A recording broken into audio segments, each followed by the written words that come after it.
25 games, including 5 20-point losses. The Warriors have their core 4 back, Brendan. We know that. But Draymond Green averaging 7 points, shooting 22% from three-point range. Why is his offensive regression so pronounced right now? Well, I think some of that is Draymond got off to a very slow start, but there's some things that he can do differently. See right here? Look how Portland is guarding him. No one, Nurkic is in the middle of the lane daring Draymond. Look, he is turning his back while Draymond is shooting. That makes Golden State be forced to play 4-on-5. Once again, look where Nurkic is. It's like having another defender. He is staying in the lane, cluttering it up. The whole time he is making sure that lane looks cluttered, and Draymond is helping Nurkic out. He's hanging on the perimeter, taking the shots that the defense wants you to take. But what Draymond has to do is do something different. Right here, I love it. Catches it in the mid-post. Dribble handoff to Kevin Durant. Nice little screen. Use the fact that Collins is playing so far off of him as a weapon to get Durant open. Now look at Draymond. He understands they're playing back. I'm not going to launch this three. That's exactly what they want me to do. I'm not shooting the ball right now. Play to your strength. Drive the ball to the basket. Get aggressive.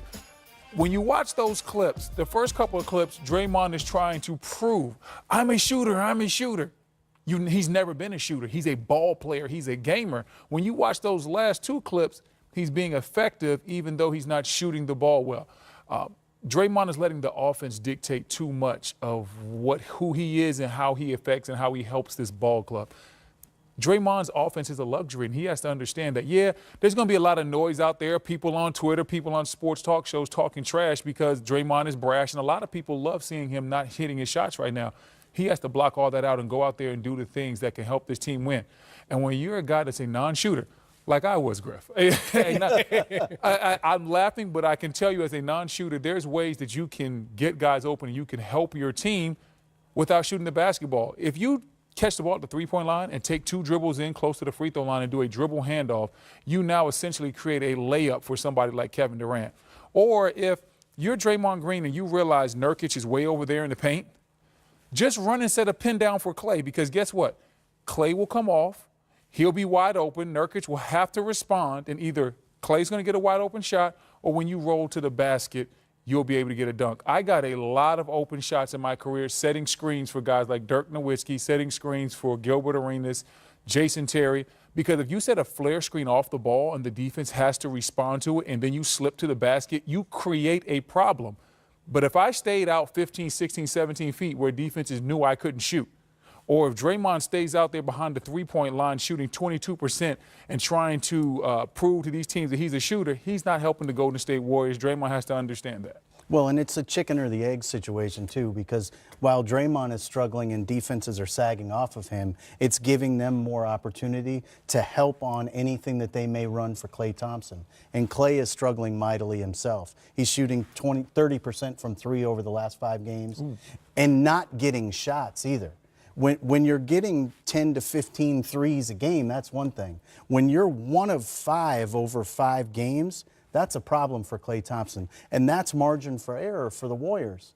And it was fine when Draymond wasn't scoring, when you had Klay, Steph, and KD going crazy. But in the absence of Damian Jones, who was creating that dive effect, that vertical spacing that made everybody react to the roller, everything's a little more difficult now, and you can see how important that was. I think the absence of Damian Jones has set some of this in motion, and it really does highlight how important JaVale McGee was for that group last year as well. I guess when you're the Warriors and so many things not clicking at the right time, we have to discuss them more. But coming up a little bit later, we'll talk about the Blazers because things are going very well for them right now. 5-2 in their last 7 games. Got some love from Katie. Look at this. She's just cleaning up. Steph hooking her up. Who is that little girl? She got to know somebody, man. That's just not a random fan. That's one of the only Warrior fans in Portland right now, apparently. She's getting all of the attention because she's sort of solo. That's a good look for her. I think that's the key. If you're a fan, go on the road, right? Support the team that's coming in, and maybe you'll get the hookup. Here's the projected starting lineups for this one. Kevon Looney getting a nod at center. Yusuf Nurkic, I think that's a matchup to watch. Where else do you see Griffin? Yeah, I think for me personally, when I look at this, I think KD Mo Harkless is going to be a really big matchup. You'll see Aminu take shots on KD as well, but Mo's going to have to do his best to limit KD because Clay and Draymond, as we've talked about, they're struggling. I want to see these two guards go at it. I want to see C.J. McCollum versus Klay Thompson. I want to see what goes on there, how that dynamic goes. How's Clay doing defensively? Does Clay find his shot? And you know, C.J., he gets into it, gets into his package. He can make you look really bad. So I want to see what's going to go down with that. For the Warriors, coming back after that overtime loss on Thursday night, as we look at the warm-ups, we look at them coming to the arena, they seem dialed in. Not that they're, never not dialed in, but they seem like they're ready for this one and they're ready to go. Well, when Steve Kerr was talking about the fact that they're the most scrutinized team in the history of the league in his mind, what he's telling you is it's become heavy to wear the crown in Golden State. Mm-hmm. They are weighing down under the pressure of excellence being the expectation every night, and spiritually they are not in a terribly good place.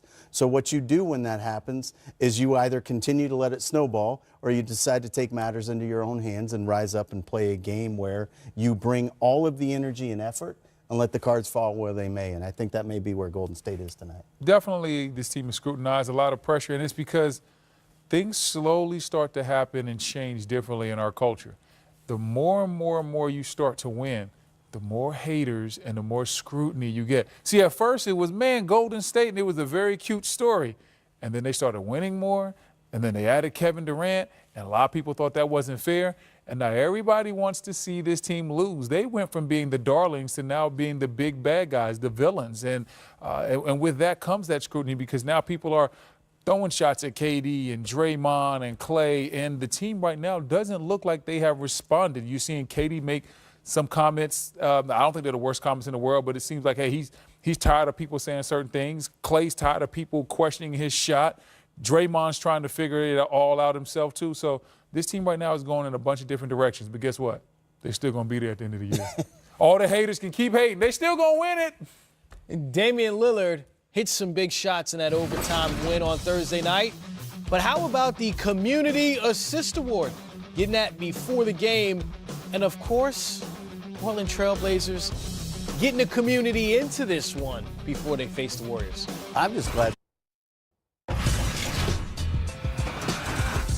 As you just saw, the Washington Wizards beat the Charlotte Hornets without the services of John Wall. He is out the rest of the season. The Wizards announced that during the game. He'll have left heel surgery, expected to miss 6 to 8 months. Wall averaging 21 points, 9 assists a game, just under those numbers actually. Played 32 games this season after playing just 41 games last season. Chris Miles, David Griffin, Brendan Hayward here with you. Griff, if you're the Wizards, and now you're looking forward, you have yourself a situation considering Wall's season has been cut short the last 2 years in a row. Well, I mean, in the NBA, and Brendan, you know this very well, adversity is a given. It's an absolute lock. You will face it. And the decisions you make and the way you choose to deal with it is optional. And what I think you saw Washington do tonight is rise up in the face of great adversity and let this injury spate that they've had. Several players, you heard them talk about it earlier, John Wall, Markieff Morris, Dwight Howard, Otto Porter, all out. And they still decided that they cared enough to rise up and compete.